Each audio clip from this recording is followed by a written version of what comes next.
کبھی ایسا وقت آیا ہے جب آپ کی آنکھوں سے دنیا چھن گئی ہو، جب کسی اپنی کا چہرہ برسوں سے نہ دیکھا ہو، جب صبر آپ کے دل کو چیرتا جائے؟ آج کی کہانی صبر کی نہیں، عشق الہی کے امتحان کی ہے۔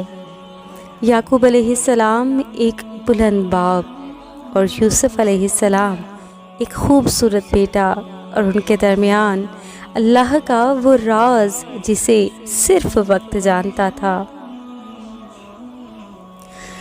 حضرت یعقوب علیہ السلام اللہ کے نبی، لیکن سب سے پہلے ایک باپ، اور یوسف علیہ السلام ان کی آنکھوں کی ٹھنڈک، ان کو خواب دیکھنے والا خوبصورت بیٹا۔ پھر وہ دن آیا جب بھائیوں نے یوسف علیہ السلام کو حسد کی آگ میں کنویں میں پھینک دیا اور ایک خون آلود قمیض لا کر جھوٹ کا تماشا کیا۔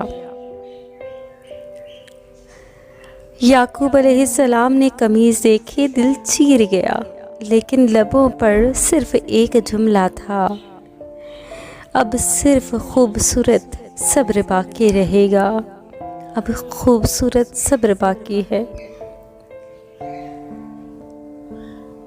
برسوں گزر گئے، نہ بیٹے کی خبر، نہ چہرہ، نہ آواز، لیکن یعقوب علیہ السلام نے صبر نہ چھوڑا۔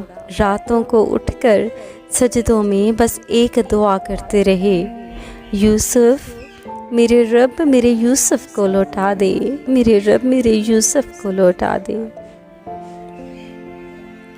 لیکن ادھر یوسف علیہ السلام کا راستہ بھی آسان نہ تھا۔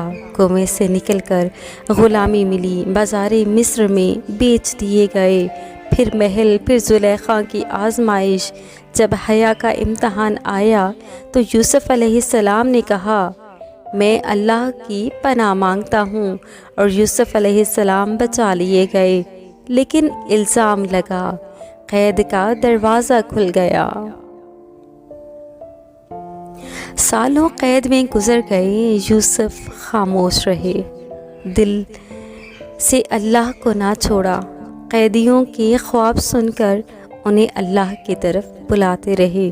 پھر ایک دن بادشاہ نے خواب دیکھا اور یوسف کو یاد کیا گیا، خواب کی تعبیر دی، اور وہی غلام اللہ کے حکم سے مصر کا وزیر بن گیا۔ اور پھر جب یوسف نے بھائیوں کو پہچانا، جب انہوں نے باپ کو بلایا، جب سالوں بعد یعقوب علیہ السلام کی بینائی لوٹا دی گئی، صبر کامیاب ہو گیا اور دعا قبول ہو گئی، اور اللہ نے اپنا وعدہ پورا کر دیا۔ یہ قصہ صرف ماضی کا نہیں، یہ ہر اس دل کی کہانی ہے جو اللہ کے لیے روتا ہے، جو آزمائش میں بھی یقین کا دامن نہیں چھوڑتا۔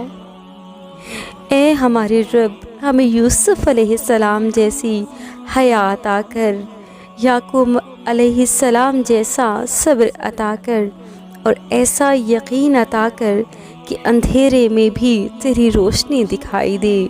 آمین یا رب العالمین۔ اللہم صلی علی محمد و آل محمد۔